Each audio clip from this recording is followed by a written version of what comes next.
Good morning. We're small but mighty this morning, right? Yes, what a surprise. Yeah.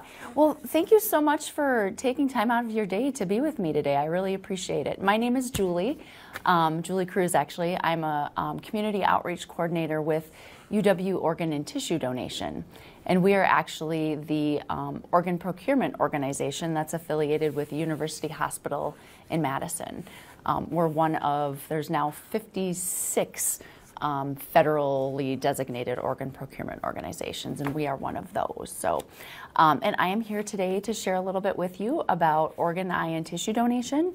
And it's my pleasure to do so on such a special day, too, because not only is it Valentine's Day, but today is actually also, now I can't get my computer to work here. There we go. It's also National Donor Day today.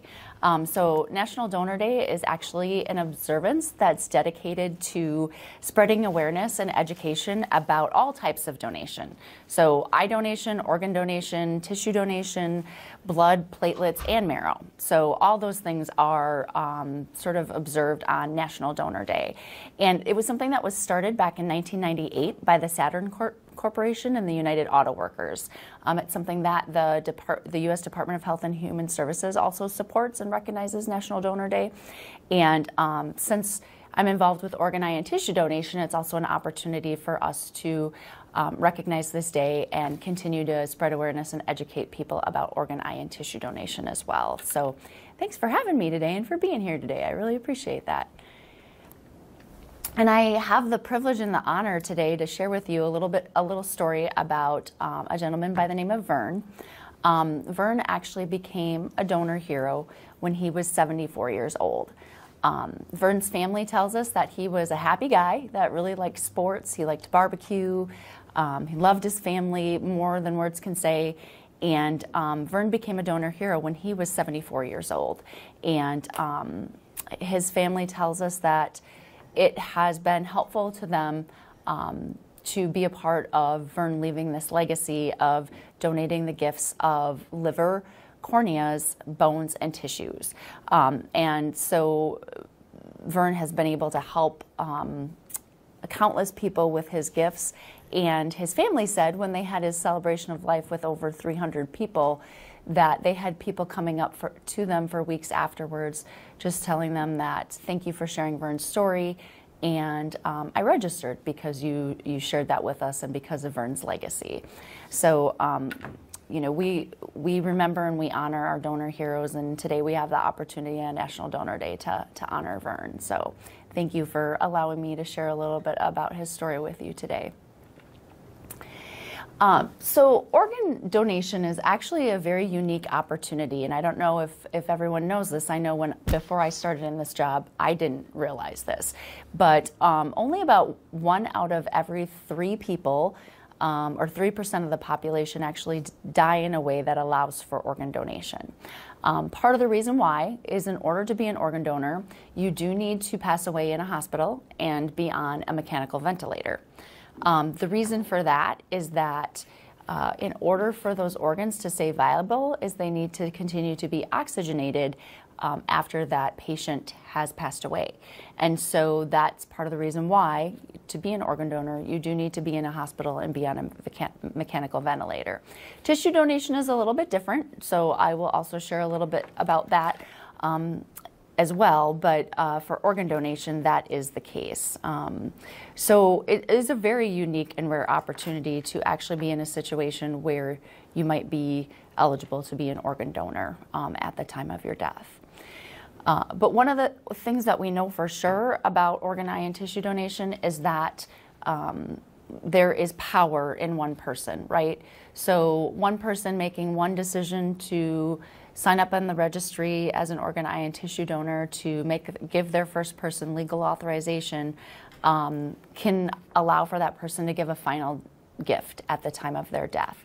And we always tell people that, you know, because a lot of times I'll be asked, like, you know, I don't think I have the best health. Like, what about that? Or, you know, am I too old? Or, you know, what about that? And we always tell people to just, you know, make your decision about whether or not you want to register as an organ, eye, and tissue donor. And then at the time of death, if you are in a situation where you might be able to do that, there are medical professionals that will evaluate whether or not organs are viable, whether or not you're able to donate your tissue, including your cornea. So, it's best to just make the decision, and then that will be evaluated at the time of your death. So, you had a question? Yeah, I have a question. Mm-hmm. Is this registration that you're speaking of Yes. different from what you would have on the license plate? So you have an orange dot on your, Yeah. Yep, a donor dot. Yeah, so it's not. There's two ways to register. That's a great question. One of them is when you go to the DMV and you renew your driver's license. And I know sometimes now people are doing it online, so sometimes they're renewing their license that way. Or you can go online and register. The thing about renewing your license is, which I know some people aren't aware of this, is when you renew your license at the DMV, if you were in the past, if you had checked the box to be an organ donor and register, it doesn't automatically carry over. So every time you renew your license, you do have to sort of check that box again and re-register. But if you have the orange dot on there, that means the last time you did that, you did register as an organ, tissue, and eye donor. Mm-hmm. Yep, that's a great question. That's a great question. All right. So this picture kind of shows you a little bit about what actually can be donated when you talk about organs or tissues. And so for organs, an organ donor actually has the potential to help save the lives of 8 other people through donating possibly a heart, lungs. Both the lungs can be donated. Liver, both the kidneys, intestine, and pancreas. In fact, the oldest organ donor in the United States, this was in 2021, was a man by the name of Cecil, and he was able to donate his liver upon his death to a 60-year-old woman. So, and Cecil was 95 years old, if I remember correctly. So like I said, you don't, all you need to do is make your decision and either register or not register as an organ donor, and that the health and viability of organs will be evaluated at the time of your passing. And then for tissues, it's a little bit different. There's actually a variety of things that can be donated as well. So corneas are considered tissue. That's kind of the outer tissue of the eye that allows, there's a variety of different cornea issues that people can have. You might have an injury, you might get an infection, there's a cornea disease, so that can all affect eyesight, and those people need cornea transplants. Tendons can be donated, heart valves, veins, skin, and bones, believe it or not. So we actually have one of our donor heroes, an organ donor, was also a tissue donor, and he was able to donate his tendons and bones and tissue upon death, and was able to, those tissues get processed, and they can save and help over 75 people with tissue donation. So it's quite a significant amount of people that tissue donation can actually impact. Let's see here. Any questions about that at all? No. Okay. Like I said, the power of one person, one donor can potentially save up to 8 lives through organ donation, and then help over 75 people through cornea and tissue donation. A little bit about the differences between organ and tissue donation. I mentioned with organ donation already that you do need to be on a mechanical ventilator in the hospital at the time of death in order to be an organ donor.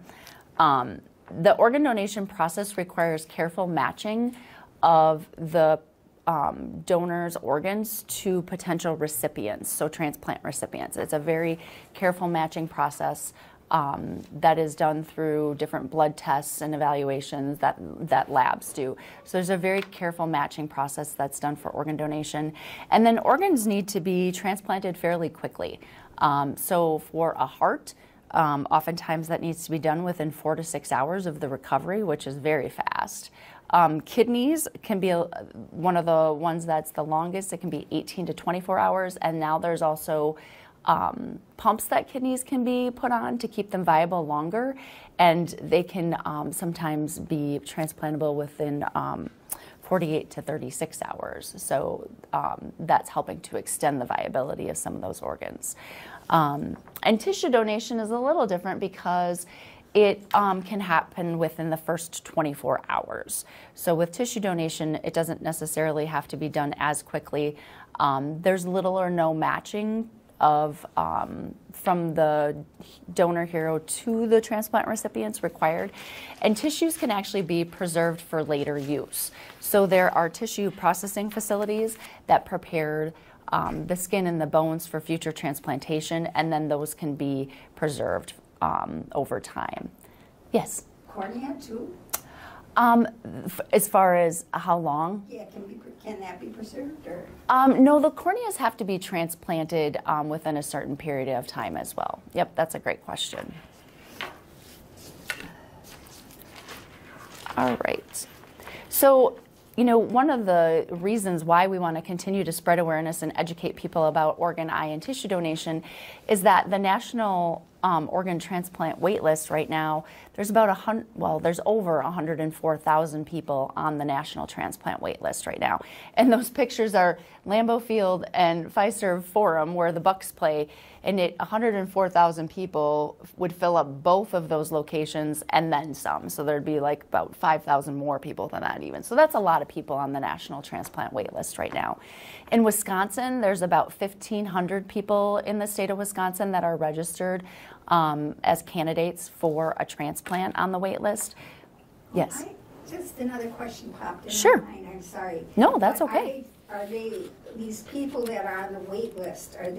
Is that the organ wait list, the tissue wait list, or a combined wait list? That's a great question. So that 104,000 people is just the organ transplant wait list. Yep, that's a great question.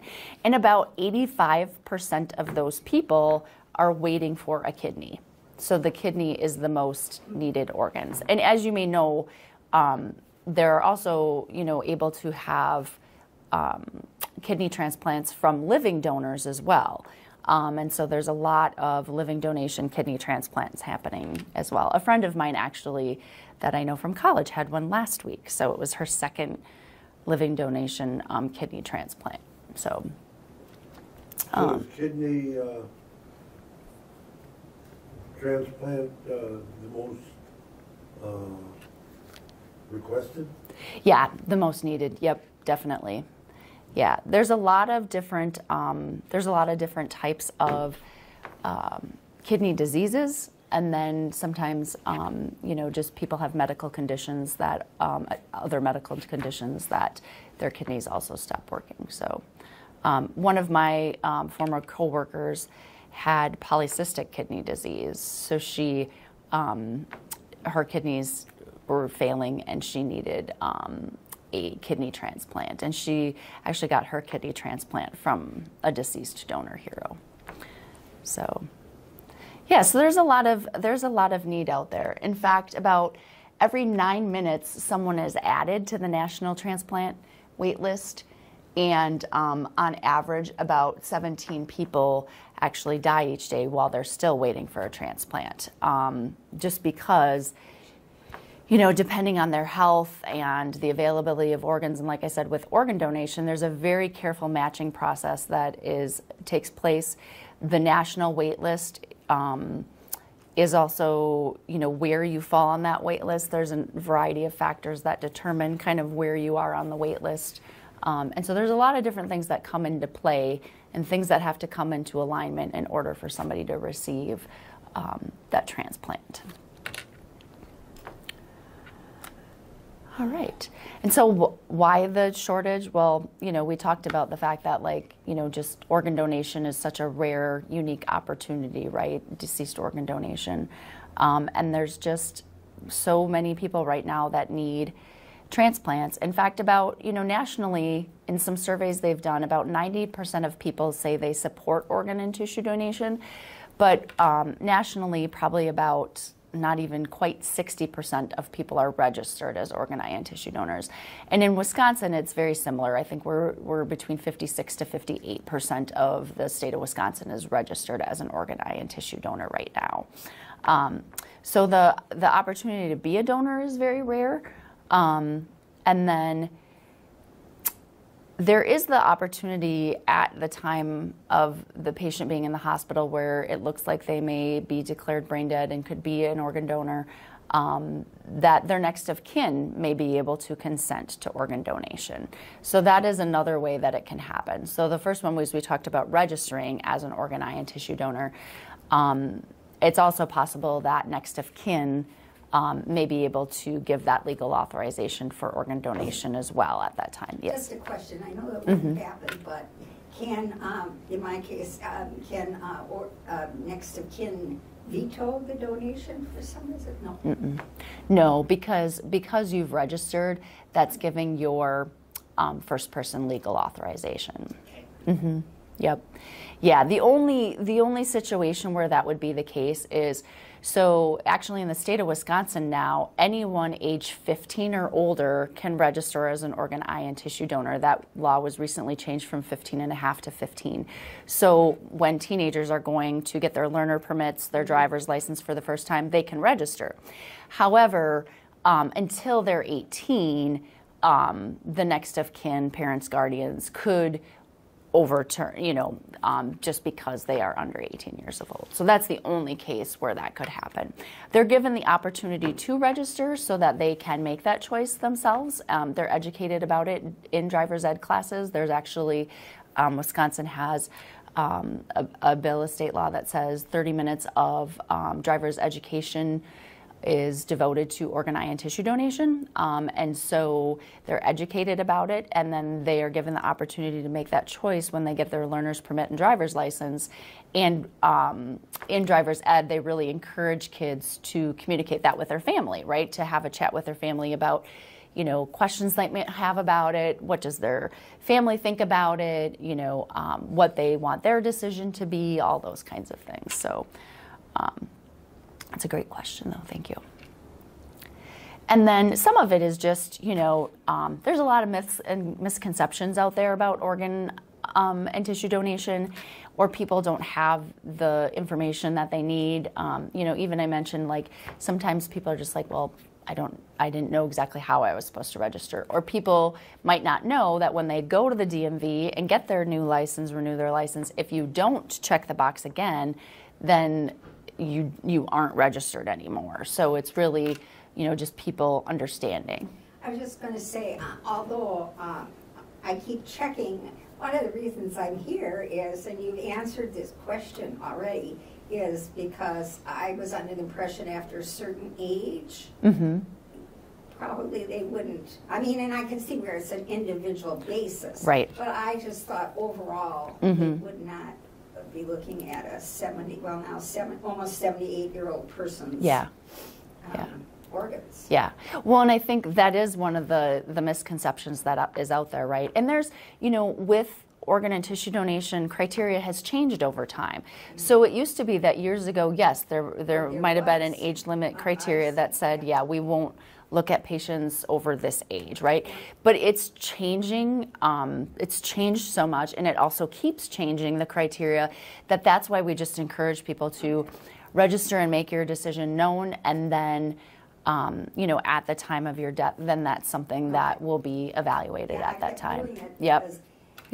I just kept doing it. Yeah, and that's the best thing to do. Now there's no limitation on the age? Well, there are some transplant centers that have different criteria, and some OPOs do as well. But, our approach is that because criteria keeps changing over time, that our age limit has increased over time, and now we've been told to tell people just register, and then at that time, if you could be a donor, the medical professionals will evaluate the viability of organs and tissues, so that's what we've been asked to communicate with people, is just, if you want to register, right? And then it'll be determined at that time. So, yeah, it's definitely changed over time, that's for sure. So, but criteria for other things have changed over time too, like whether or not somebody who had cancer could be an organ donor, or whether or not somebody who had hepatitis C could be an organ donor. So these things keep changing over time, the criteria does, and so that's why we tell people to just register and make your decision known. So. So great questions. Thank you. And the impact of organ tissue and eye donation, there's really kind of 3 different categories of people that it impacts. So for people who register as donors, like yourselves, it's really you have the opportunity before you might be in a situation, right, where you can make the decision about, do you want to give your legal authorization to be considered as an organ, eye, and tissue donor, right? So that gives you the opportunity to do that. Organ, eye, and tissue donation also obviously affects the recipients, right? So the recipients are able to improve their health. My coworker that I talked about who received a kidney from a deceased organ donor, she actually chose to, instead of retiring, work in community outreach and educate people about organ, eye, and tissue donation because her gift that she received from her organ donor helped prolong her life, right? It helped her to continue to live a life. And so it gives people a second chance at life as a recipient. Or if they're a tissue or eye recipient, gives them the ability to heal, might have freedom from pain, the ability to see again. Skin as a tissue donation can be given to a recipient who maybe was a burn victim. So, it's just all these different things that it really impacts and changes people's lives. And it also changes the lives of the families of the donor heroes. We have a lot of volunteers that work with us that are actually donor family members. And they, share with us that their loved one being an organ donor and having the opportunity to give those gifts and leave that legacy helped them during their time of grief, and they feel like it helps their loved one kind of live on in their lives. And so it really does, have an impact on the families of those donor heroes as well. So, all right. So we talked about some, or at least one of the common misconceptions about organ and tissue donation, but let me kind of highlight a few of them here. So one of the things that we sometimes hear, or people get concerned about, is that the EMTs and hospital staffs won't do everything they can to save my life if they know my wishes to be a donor. And of course, that's absolutely false, right? Organ donation, tissue donation is only considered after all efforts to save a patient's life have been pursued by the medical team. And the medical team that takes care of the patient is a different team of people than the people who come and recover the organs for transplantation. And so those are 2 completely separate groups of people. That medical team is very much focused on making sure that they've done everything they possibly can to help save that patient's life. Another common misconception is that organ or tissue donation will cause delays in funeral arrangements, or that it will impact someone's funeral arrangements. And that is false in the sense that, like, all recovery is really, it's to be done within 24 hours of the end of life, right? Organ donation needs to happen fairly quickly, and then the tissue donation has to be done within 24 hours. So the recovery agency will make certain the donor is released to the funeral home on time, and there's no extra planning that is required by the donor's family. So all of those arrangements are handled between the hospital, the funeral home, and the organ procurement organization or the tissue recovery organization. So that is not something that the family has to worry about, like, how is this all going to work, right? That's taken care of for the family. Another common misconception is that if I become a donor, my family will not be able to have an open casket service or funeral if that is what the person had wishes were. Again, that is something that's false. So organs and tissues are very respectfully recovered for transplantation. They're done through surgical incisions that are very precise. They're closed following the recovery procedure. They don't disfigure the body. When tissue is donated, the tissue recovery agency does any reconstruction that might be needed so that you are not able to tell that that was the case. And also they do it in a way that allows for any areas that were recovered to be concealed by clothing. So an open casket funeral or visitation is still possible if organ or tissue donation happens. And then another concern or question that people have, because we're always thinking about who's left behind, right? About our loved ones or our next of kin or whoever's going to be taking care of our manners. And some people are concerned that donation is expensive and that it will be an added expense for my loved ones to worry about, after I'm gone. That is also not true. So really after donation is consented to, whether it's because we know that you've registered as an organ, eye, and tissue donor, or if it's next of kin consenting, the recovery agency actually pays for all of the costs associated with the donation part. Yes. So in other words, if you're kept on a ventilator extra long for, the procurement, Mm-hmm. that does not fall on your regular insurance, or Correct. Which may impact your heirs.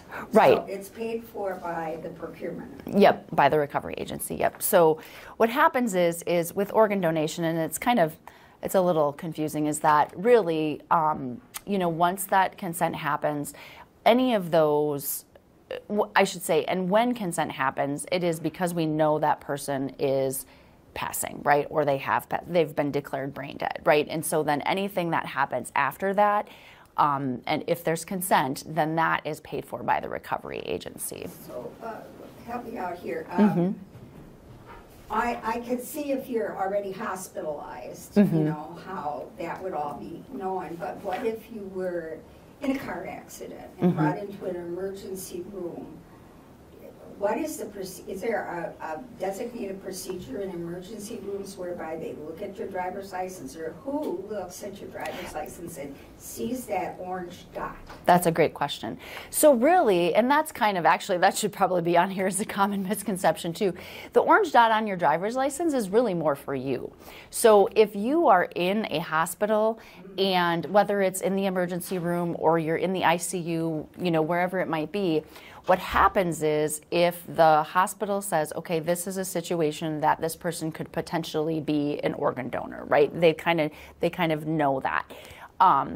They are in contact with us because they'll make a referral and say, this is the situation.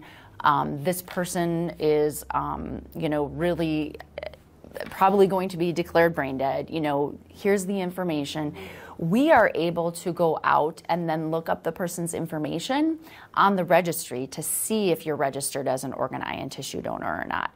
So it's really like no one's actually like rifling through your purse to look for your... If I wind up in a coma in the ER, Mm-hmm. Do they routinely, and they don't know. I mean, I've obviously got a brain injury. Right. And they don't know, they're just doing the initial assessment. Mm-hmm.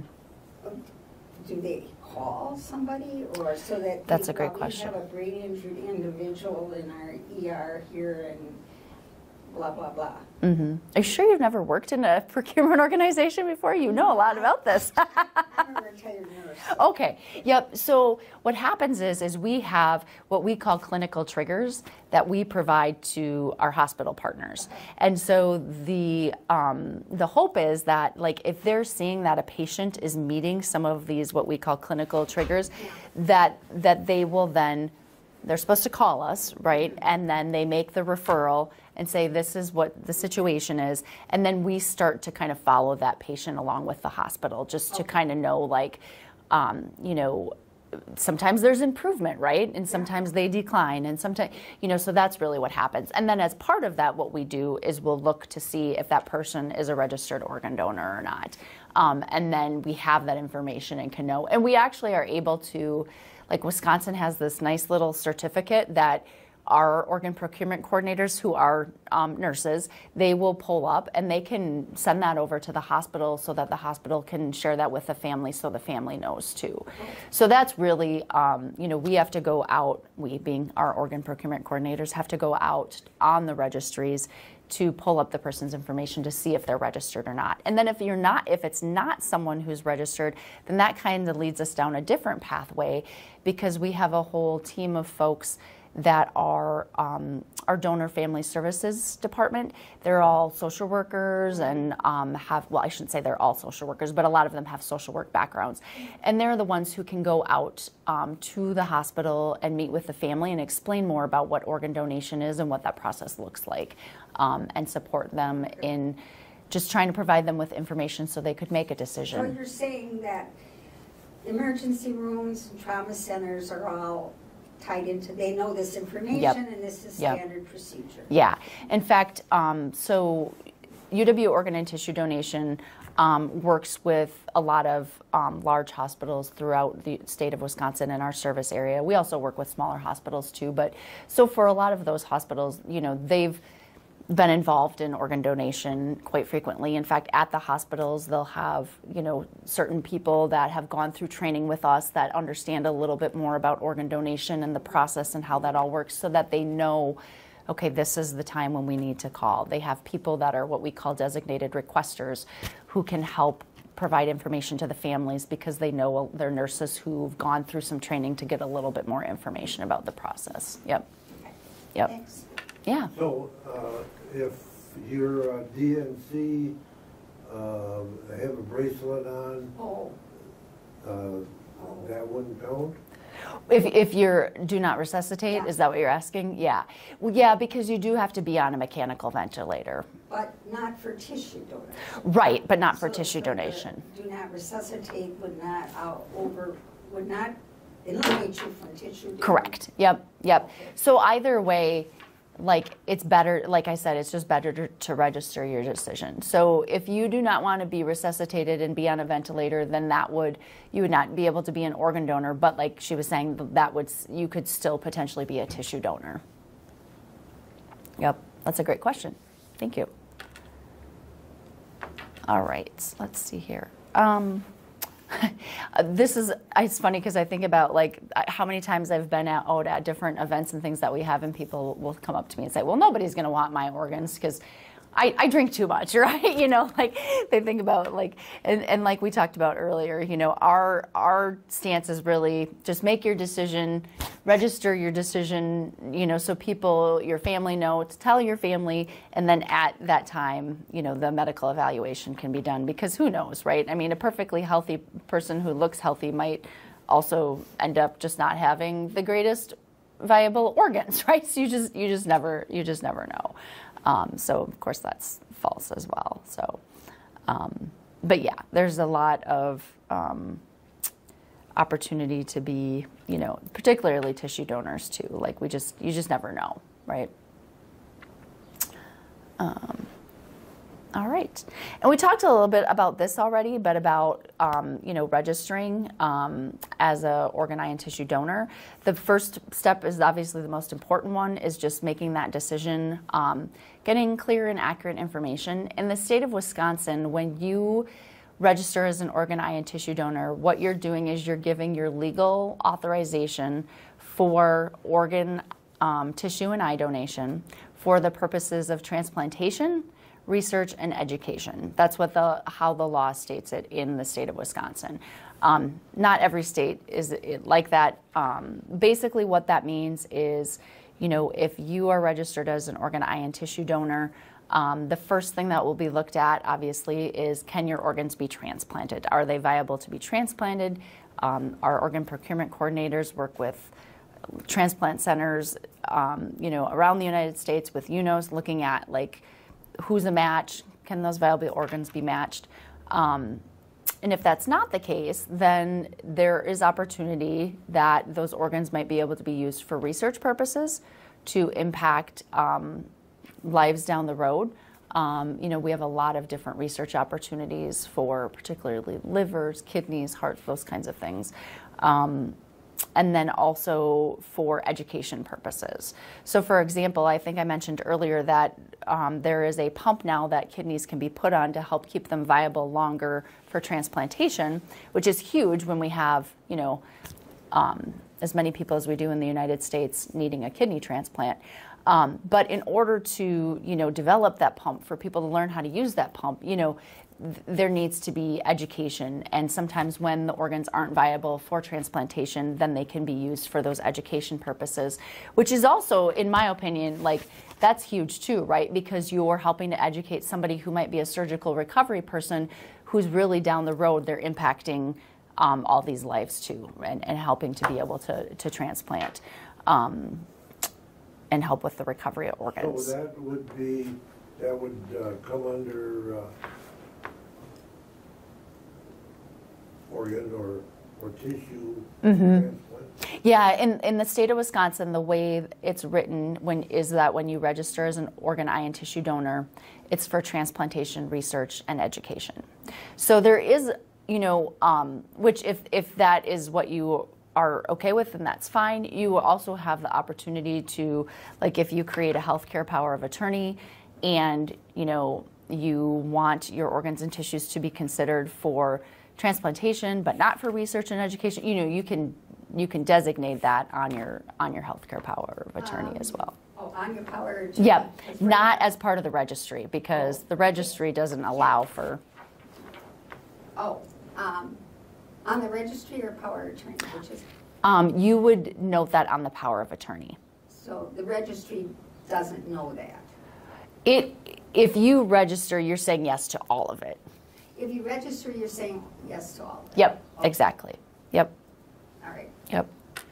And I think I mentioned you can register at the DMV when you renew. You can go online to the Heroic Deed website, and that's where you're giving your legal authorization. And we always encourage people to, make your decision, but then share your decision with your friends and family, right? To have a chat with them about it and let them know, what you've decided, so that, if you've made the legal authorization, at least letting them know, so if something would happen, you'd be in that position, that they are aware of that, and it doesn't necessarily come as a surprise then, right, during that process. So, yeah. And let's see here. So this is actually just some pictures of some of the lives of different people that have been saved through organ donation. These are all transplant recipients. And I know actually of the person that's in the picture sitting against the tree. Nate is actually a physician at University Hospital. He's had 3 liver transplants, and him and his wife recently had a little girl. So just a reminder of, this is why we're doing all this, right? Unfortunately, those tragic circumstances happen where people end up in the position of possibly being an organ and tissue donor. And so unfortunately that happens. That's just a part of life, right? And then the gift in that can be that other lives are saved through the organ donation process. And these are just some folks that have had the wonderful opportunity to receive the gift of life. So that's just a picture of some of the transplant recipients that have received transplants through University Hospital. So, all right, that's all I have. Did you have any other questions at all? Yeah. What about this versus donating your body to the college, universities, to medicine? Right. So that is, obviously another option. You can't do both. So there's that, right? That doesn't work out just in the scheme of things. I don't know exactly what their requirements are for if there are requirements in how you pass away and all those kinds of things, right? But I know, that would be for research and education purely, and then, yep. But I don't know exactly what all of their requirements are. Now that, because I honestly did think that I was probably past the age where. Oh, sure. And I thought maybe that was an alternative. Right. But I guess I'm not interested anymore if this is possible. Right. And I don't know if they have age limits. I don't know if there's age limits for that either. Yeah. So, any other questions at all? No. All right. Well, thank you so much for being here today. I really appreciate it. And thanks for all your great questions, too. Yeah, thanks for this. This is, I mean, I made that decision. Are you sure? Because, you know, one thing in the back of my mind, I remember something somewhere, some form, where it asked you to check off tissue, you know, do you want to give everything or tissue? But that wasn't DMV? No. Okay, all right. Nope. Yeah, it's, well, I mean, one of the reasons why is it has to be pretty simple right on the form, like for people, it's just kind of an all-encompassing. Okay. Well, maybe it was, maybe it wasn't anything I filled out, but just something that I read somewhere. Right. If yeah. particular process differentiated. Yeah. Yep. No, it's just really helpful because, like, I was registered, but I didn't know a lot of this stuff. I didn't know how the thing was handled. Right. I didn't know the particular rules, you know, and I can mention this to other people too. Yeah. You know, there's lots of stuff like the do not resuscitate. You can still donate tissues. So if I choose to do that in the future, I'm still a possible donor. Right. Yep. Exactly. Good. Thank you. Lots of good information here. Great. Well, thank you for coming today. I really appreciate it. Well, I think it's a good program. Yeah. And worthwhile. It's some important work, that's for sure. I know my life has been touched by organ donation and people on the transplant wait list and recipients kind of all over the place. I mean, I even had my uncle, his kidneys were failing. I mean, he's on dialysis. He has to go like every day of the week to a dialysis center for 3 hours a day to have dialysis. And he went and got evaluated. He lives over on the western part of the state, so he went to Mayo to get evaluated to see if he could be put on the transplant wait list. And they do this pretty intense medical evaluation to figure that out, right? And so while they were doing his medical evaluation to determine if he was a good candidate for transplant, they actually found out that he had prostate cancer, and that actually just eliminated him from being able to be put on the wait list, because then they had to treat his prostate cancer. So they actually looked at other organs even in It's, you know, I've heard from people that have gone through the evaluation process, because I've never been through it myself, but I've heard that it is the most, like, intense physical you will ever have in your entire life. Like, the tests that they do, just the medical evaluation that's done as part of that process. And I've also heard that for people who become living donors, that when they go through that evaluation process to determine if they are a good candidate for living donation, that is also the case. That it's like, there's obviously a cutoff age for that, though, isn't there? You know, I don't know if there's a certain criteria for age for that right now or not. I'm not sure, to be honest with you. First of all, you look at the match and then... Yeah. And like I said, it's a pretty intense medical evaluation that potential living donors go through. And so there can be a lot of different reasons why someone isn't able to be a living donor. I just thought of another question. Now, if there is there like a regional, you are regional procurers, or you're the procurers? Is that the right word, procure? Organ procurement, right? Yep, organ procurement organization. Are you the designated organization for the whole state or for a particular region? Right, it's a particular region. So we have counties throughout the state of Wisconsin, and then in northern Illinois, and a couple counties in Michigan. And so, but there's also a second organ procurement organization in Wisconsin by the name of Versity, and they're based out of the Milwaukee area. So they also have some counties in Wisconsin that they are the... But you don't have to compete. No, no, because the federal government determines who, you know, they're the ones that determine, you know, if you're a federally designated organ procurement organization, and then they also determine what the area is that you cover. Well, yeah, there's no. They would, but you know, Yep. you never know. You hear things sometimes. Yeah. News, that's, you know, you don't know whether that's legitimate news or. Right. But everybody coordinates Yeah, and actually Versity does so they also do tissue recovery, so we do not do like our own tissue recovery. UW Organ and Tissue Donation does not. No, so we partner with Versity and they actually do tissue recovery for us. So yeah, so we partner with them for tissue recovery. Mm-hmm. Yep. Yeah. So. Well, it's good, and I'm sure it helps a lot of people. It does. It really does. I think about the recipients that I've met who've received organs and tissue. I think about the donor families, members that I've gotten to know, whose loved ones have died and become organ donors, and it really does impact their grief process and their lives becoming donor families. So it's amazing. All right. Well, thanks again for being here today. And did you have another question? About where the distribution of the organs go. Is that a designated thing? It used to be a little bit more regulated, but so the United Network for Organ Sharing, which is like the national organization where the wait list is through, Okay.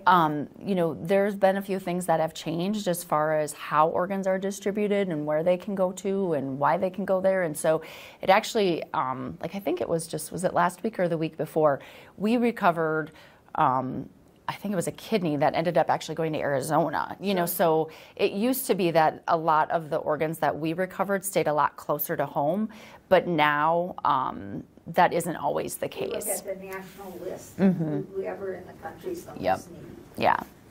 Yeah. So in fact, we also have, if there is a situation where we can't find a match for if an organ donor is able to donate their lungs, if we're not able to find a match within the United States, there is actually an organization we work with that's based in Canada called Trillium, and they will sometimes take the lungs if they are able to. So because they have a way to keep the lungs viable longer. And so, yeah, so I mean, most of the time, obviously all the matching happens and try to figure that all out, but it doesn't always work out, right? That there's a potential match for that particular donated. So yeah, we just try to, really it is about, and our nurses are so good about trying to just really be really on top of and really careful about making sure that we can get organs transplanted and making sure that, if they're not, they can be used for things like research and education. It's really important. We do not want any, we try to have as little waste as possible. So, Very good to know. yeah, yeah, yeah. All right. Well, thank you for your time today. Hope you enjoy the rest of your day.